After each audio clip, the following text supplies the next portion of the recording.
Kainan na. Tikiman na, guys. Luto na. Okay na to. Totohanang kakain na tayo.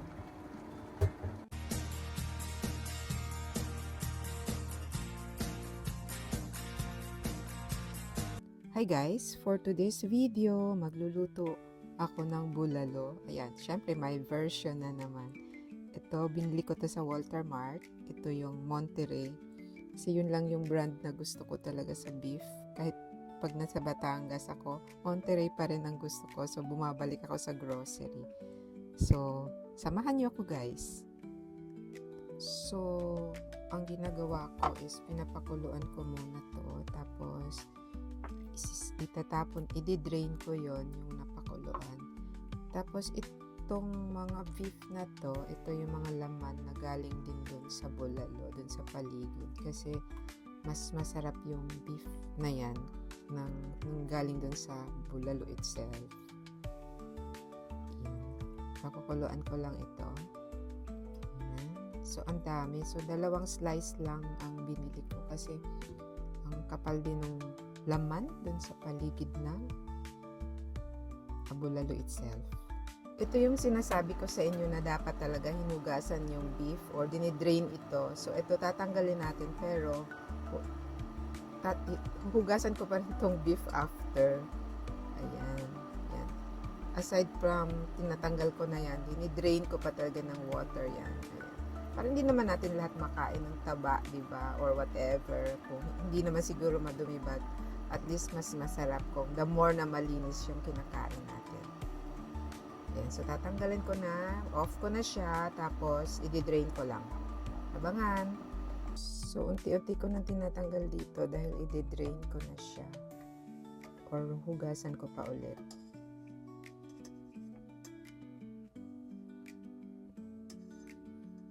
Ayan, para masarap na masarap ang ating bulalo. Diba? Yum, yum. Ingatan natin para hindi matanggal. So, ito na yung na-drain ko, nahugasan ko uling beef. Masarap pa rin yan, guys. Don't worry. Importante, malinis, na-drain natin yung mga dumi-dumi. So, ito na. Ibabalik na natin ang na-drain na bulalo. Lalagyan ko na ng water. Lagay ko na yung water. Ayan. Siyempre mas madami para lumambot. Mas maraming water. O hindi na masyado. Para lang unti-unting water para maglasa talaga yung beef. So, pakukuluan na natin. Mag-agree yung mga nanay dyan na bulalo na yata ang pinakasimpleng menu, no, na pwedeng gawin. So, lagyan ko lang siya ng sibuyas, carrots, tapos naglalagay ako ng pechay and carrots and potato carrots. Ayan. So, habang kumukulo, ilalagay ko na ang sibuyas. Lagay lang ng konting salt. Konti lang. Lagay din ako ng buong paminta. Ayan. Nalagayan ko yan dyan, guys. Starting to cook.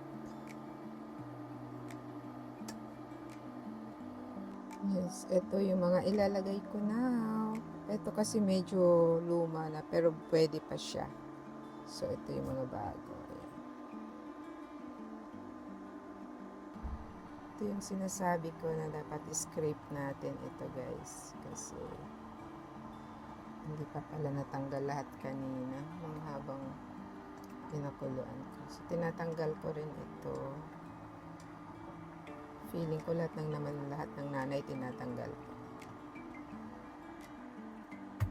Yan mo ng konti na lang malasahan natin. Basta malinis. No? Basta malinis yung kinakain natin. At saka Monterey yung beef ko. Talagang walang amoy yan. Siyempre, dapat quality lagi ang pinapakain natin sa family natin. Don't sacrifice the price, but the quality. So, maglalagay muna ako nito. Yeah, konting bawang lang and yeah, pampatanggalan ng ano lang sa, di ko alam if lahat sa atin naglalagay. So, yun. Titimplahan ko rin siya ng konting patis.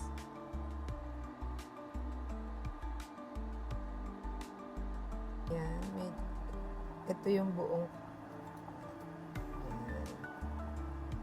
And of course, a little of salt. Kasi ang pangtitimpla ko talaga is patis.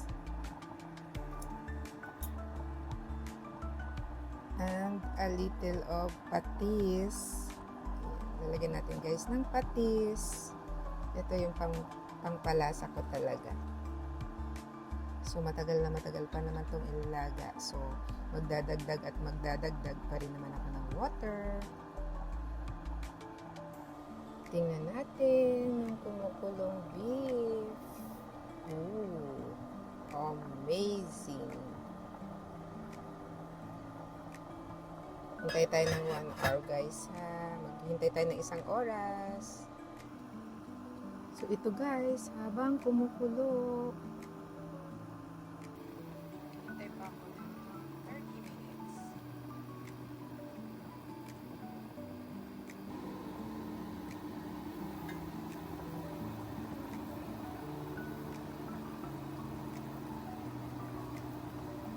The bulalo is still boiling. The boiling bulalo. The bulalo is boiling and yun yung naamoy ko na patis. Yun yung nagpapasarap. So ilalagay na natin ang carrots and potato. So ito yung ilalagay ko. Medyo napadami pero healthy naman ang carrots and potatoes. At pala nilagay ko na siya kanina pero okay pa rin. 30 minutes pa lang naman. Gusto kasi lutong-luto yung carrots and yung potato din.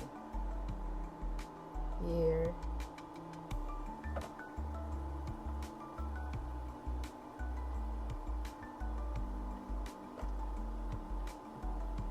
This is my version guys. Kanya-kanya na lang luto, no? Ayan. Slow fire ko na ha. While putting this, veg. Ayan. Malalaki talaga siya kasi tipak-tipak para lasang-lasa. Tipak-tipak na potato. Pero sobrang dami din kasi nung karne ko kaya okay lang. Tsaka mas masarap yan mamaya pag naluto na. Tipak-tipak. Potato. Yung iba kasi konti lang nilalagay. Pero kasi ma-potato, ay ma-carrots ako eh.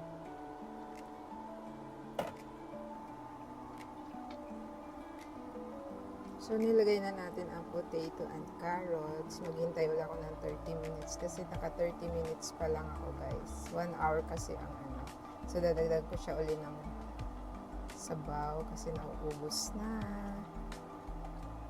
Bango-bango na dito. Kanin lang ang katapat. While boiling, tinikman ko, kakadagdag ko ng sabaw. So, dadagdagan ko ulit siya ng patis, pampalasa.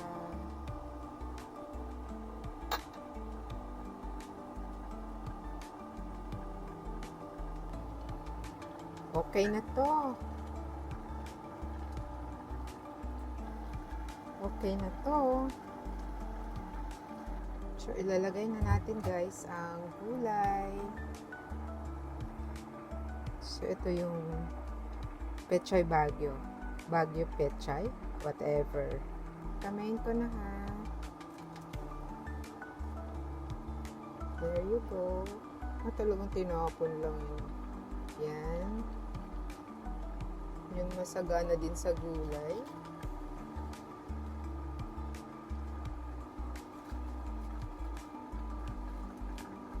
So, sobrang dami na ito. Hindi ko na... Ayan, makukulo na. Kukulo naman yan dyan. Yan, so sobrang dami ng gulay. Yun yung nagpapasarap. Yan, kanin lang ang katapat nito mamaya. Patis na may kalamansi and sili. Okay, yum yum. Konti na lang. And since naiwan ko yung malalaking dahon ng sibuyas sa grocery, so ito yung improvise tayo, guys. So, nakalimutan ko kasi yung malalaking dahon ng sibuyas. So, nag-improvise tayo. Yung panglagay ko sa soup ko. Ayan. Improvise. So, nag-improvise ako, guys, nito ng dahon ng sibuyas. Nakalimutan ko kasi sa grocery. Ito na yung okay na to. Okay na talaga to. Time to lunch. Okay na talaga to. Luto na. Okay na to. Totohanan kakain na tayo. Yum, yum, yum. Patis lang ang katapat.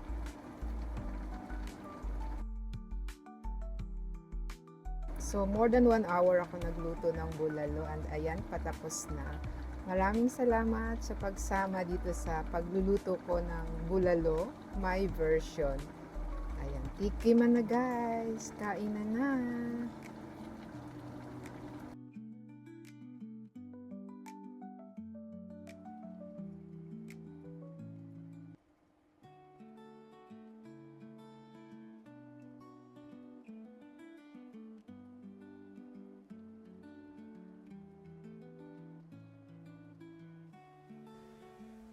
And here's the bulalo.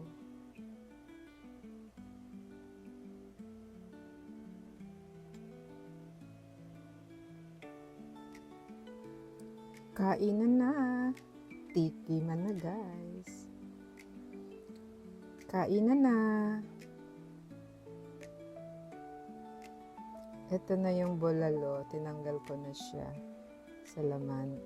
Sa loob pala. Ayan. So, kainan na guys. Thank you for supporting my channel. Kainan na. Tikiman na guys.